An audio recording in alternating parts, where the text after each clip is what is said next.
People often criticize Marvel for doing the same old stuff over and over again. I mean, can you really blame them? It's a tried and true formula at this point, but even I'll admit, it was all starting to blur together. Black Widow felt like it tried to be different, but in a bad way. To add to that, most of their Disney Plus shows have been hit or miss.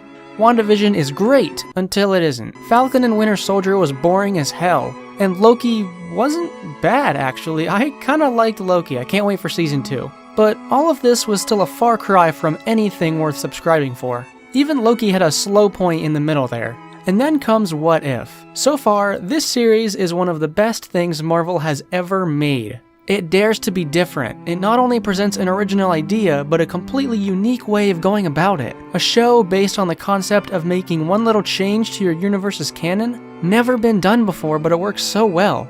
Okay, you're starting to get ahead of yourself here. You gotta rein it in, hun. Sorry, I am just really impressed with what I see here. Enough talk, let's just get into it. This episode has really been at the forefront of the marketing, and for good reason. Female empowerment? Well yeah, but also because the premise is really intriguing. What if Captain Carter were the first Avenger? It should be Steve Rogers, we know how the timeline goes. But one event changes. Peggy Carter doesn't choose to sit somewhere she sat before. Incredible!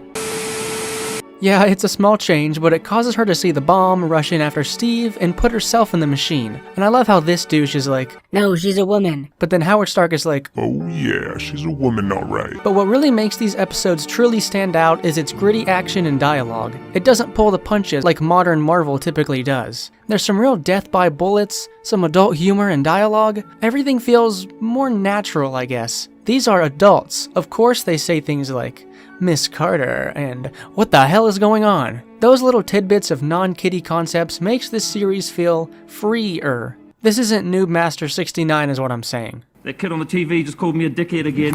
I'm not gonna recap this whole episode, but basically, Steve gets into an early Iron Man suit, Hydra summons an actual Hydra using the Tesseract, and Peggy sacrifices herself by jumping into the portal. Even with the change from Steve to Peggy, the hero had to do a time jump at the end. Instead of Loki coming through the portal in Avengers, it was Captain Carter. And since we see her with Doctor Strange in the trailer, we can assume she's coming back. So all in all, this first episode was pretty damn good. For now, I'm putting it in the B tier. I wish they could have given the Captain herself more of an arc. She kind of falls into that Captain Marvel trap. Higher, further, faster, baby. Small complaints aside, this is a great episode to start off on. Animation on the mouths could use some work though. Who animated the mouths? Me? First of all, a moment of silence for the king. This episode was even better than the first. Right away, this one change creates a huge domino effect that vastly changes everything in the universe. See, this particular episode takes place 20 years after the initial change.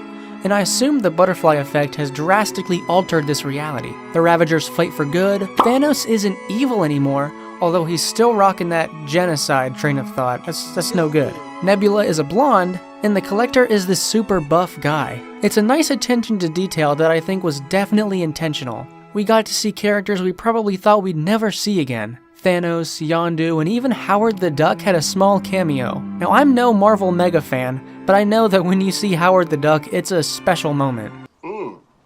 God damn, Jimmy. This some serious gourmet shit. Anyway, this episode sees the Ravagers abducting T'Challa instead of Peter Quill. While in space, he changes everything for the better like the Ravager crew. This is a really nice setup to one of these episodes.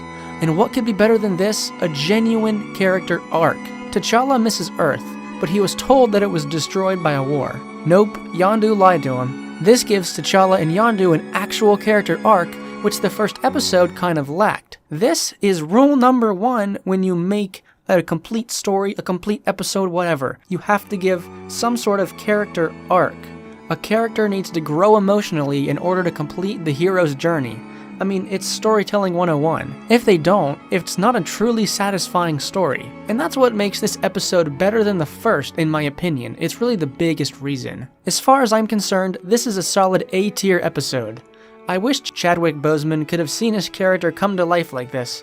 It really is incredible what they did with his character here.